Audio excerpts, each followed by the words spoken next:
From JBS Studios in Greater New York, this is the JBS News Update with Teisha Bader. I'm Teisha Bader with the JBS News Update for Monday, May the 17th, 2021. Hundreds of rockets continued to rain down unrelentingly on central and southern Israel all throughout the weekend and into today.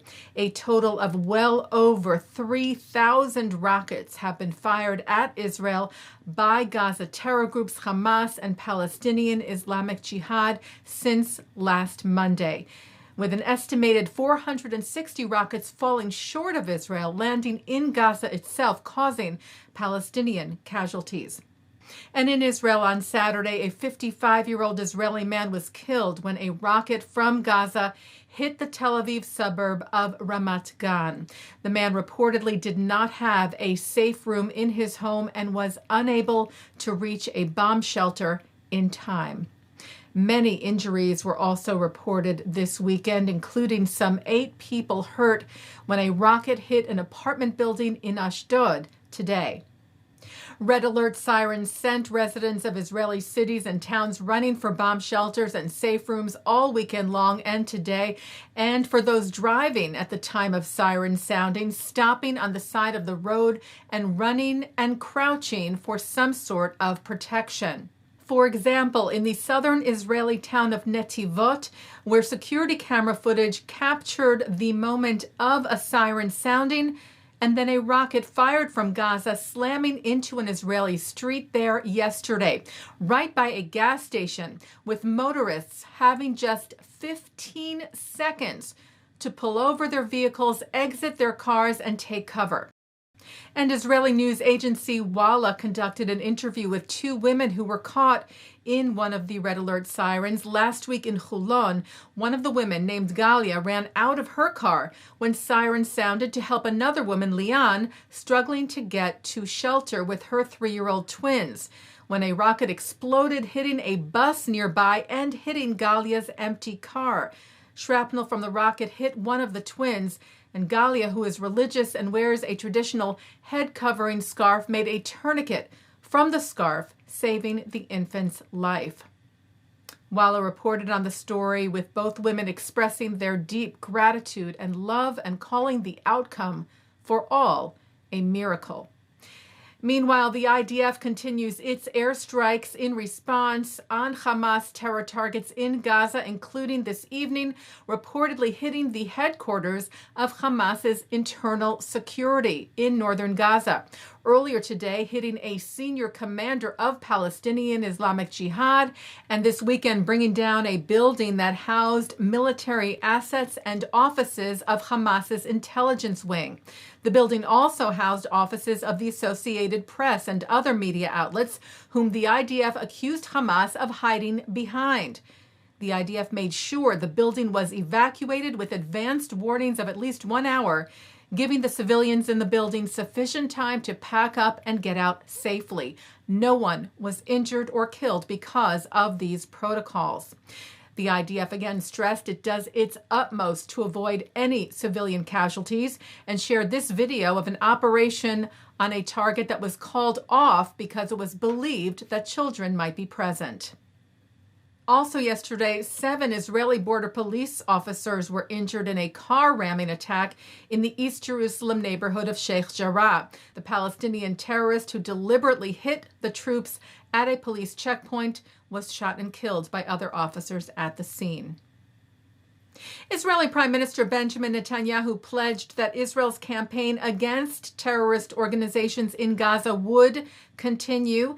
He told the public what Hamas wants to achieve is, first of all, as many dead Israelis as possible. The achievement that I would like to achieve, that we would all like to achieve, is, first of all, to save your lives. Netanyahu thanked the United States for, he said, its very serious backing, thanking U.S. President Joe Biden and other countries who have stood by Israel. The Prime Minister spoke over the phone with President Biden Saturday night and wrote that he updated the president on developments and actions that Israel has taken and on actions that Israel intends to carry out. He emphasized to Biden that Israel is doing everything to avoid harming uninvolved persons, adding that the proof of this is that the buildings in which terrorist targets are being hit by the IDF are evacuated of uninvolved persons, and thanking Biden for the U.S.'s clear and unequivocal support. President Biden, in a pre-taped message yesterday at the White House to mark the end of Ramadan, said that his administration was working to de-escalate the situation. We also believe Palestinians and Israelis equally deserve to live in safety and security and enjoy equal measure of freedom, prosperity, and democracy. And my administration is going to continue to engage Palestinians and Israelis and other regional partners to work towards sustained calm. And U.S. Deputy Assistant Secretary for Israeli-Palestinian Affairs Hadi Amar arrived in Tel Aviv on Friday and has been holding meetings with Israeli and Palestinian officials in an effort to reach that situational calm. Israelis, meanwhile, are finding ways to lend a hand in these very harrowing times.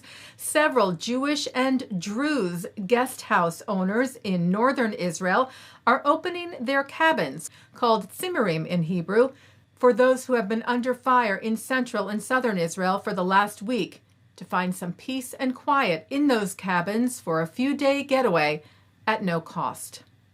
And for the Shavuot holiday, students of the Hartman High School in Jerusalem organized stays for those in southern towns under rocket barrages to come to a hotel in Jerusalem for the holiday at no cost to them. Taking a look now at our programming for tonight on JBS for Monday, May the 17th at 7 o'clock. Former Israeli ambassador to the United States, Michael Oren, analyzes the origins, historical context, and current media coverage of the emergency in Israel, before rockets begin raining down near his home. That's in a program of the Jewish Agency for Israel and the Jewish Federations of North America. At 7:30, it's Shavuot services from the Hampton Synagogue.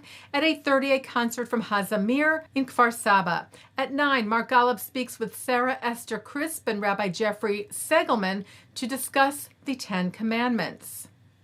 At 10, author and Esquire journalist A.J. Jacobs describes what it was like living a year according to biblical laws. That's from the 92nd Street Y. At 10:30, it's an encore presentation of Shavuot services from the Hampton Synagogue. And coming up next, with social media being filled with anti-Israel misinformation, Shachar Azani speaks with Emily Schrader, a digital marketing expert, content creator, and social activist based in Tel Aviv, about what can be done to share the truth about Israel. And that's the JBS News Update for Monday, May the 17th, 2021. I'm Teisha Bader. Stay healthy. Stay well.